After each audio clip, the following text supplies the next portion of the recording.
హరే కృష్ణ అండి. నేను ఈరోజు తొలి ఏకాదశి యొక్క అర్థం, దాని యొక్క విశిష్టతను గురించి తెలియజేస్తానండి. హిందూ సంప్రదాయంలో అత్యంత ప్రాముఖ్యం ఉన్న అన్ని ఏకాదశి పండుగలకు మొట్టమొదటి పండుగ ఈ తొలి ఏకాదశి. తెలుగు సంవత్సరంలో అన్ని పండుగలను వెంటపెట్టుకొచ్చే తొలి ఏకాదశి యొక్క విశిష్టతను తెలుసుకుందాం. తొలి ఏకాదశి అంటే ఆషాఢ శుద్ధ ఏకాదశిని తొలి ఏకాదశి అంటారు. సంవత్సరం మొత్తంలో 24 ఏకాదశులు, అంటే ప్రతి నెల కృష్ణపక్షంలో ఒకటి, శుక్లపక్షంలో ఒకటి, అలా 2 ఏకాదశులు వస్తాయి కదా. ఏకాదశి అంటే 11 అనే అర్థం. అంటే మనకు ఉన్న 5 జ్ఞానేంద్రియాలు, 5 కర్మేంద్రియాలు, వీటిని పనిచేయించే అంతరేంద్రియం, మనసును కూడా కలిపి 11 అన్నమాట. ఈ 11 ఇంద్రియాలు కలిసి పనిచేసే సమయమే ఏకాదశి. ఇక తొలి ఏకాదశి విశిష్టత ఏమిటంటే, ఆషాఢ మాసంలో మొదటిగా వచ్చే ఏకాదశి తొలి ఏకాదశిగా, ఆషాఢ శుద్ధ ఏకాదశిగా జరుపుకుంటారు. ఈ తొలి ఏకాదశిని శయన ఏకాదశి, ప్రథమ ఏకాదశి, హరివాసరం అని కూడా పిలుస్తారు. ఈ రోజు నుంచి శ్రీ మహావిష్ణువు క్షీరసాగరంలో శేషపాన్పుపై శయనించడం వల్ల దీనిని శయన ఏకాదశిగా పిలుస్తారు. నిజానికి ఒక విధంగా పరిశీలిస్తే ఇది ప్రకృతిలో జరిగే మార్పులకు, అంటే పంచభూతాలు, సూర్యచంద్రులు, గ్రహాలు పరస్పర సంబంధాన్ని, వాటి గమనాన్ని బట్టి సంకేతంగా చెప్పుకోవచ్చు.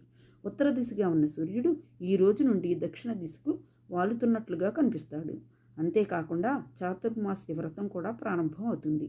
ఇదే రోజున గోపద్మ వ్రతాన్ని కూడా ఆచరించడం జరుగుతుంది.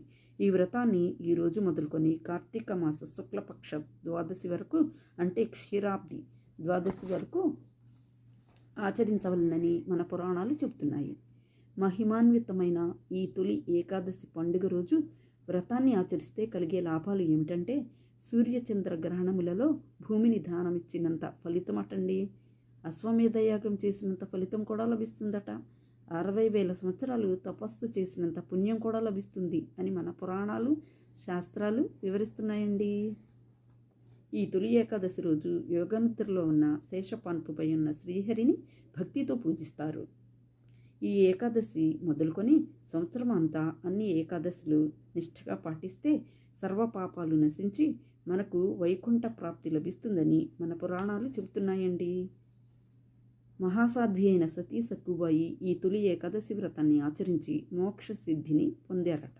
అలాగే మనం కూడా ఈ తెలుగు పండుగలను వెంట తీసుకువచ్చి ఈ తొలి ఏకాదశితో ప్రారంభం చేసి ప్రతి నెలా వచ్చే 2 ఏకాదశులను సంవత్సరం చివరి వరకు అన్ని ఏకాదశులను క్రమం తప్పకుండా ఆచరించి మోక్ష సిద్ధిని పొందటానికి ప్రయత్నిద్దాం.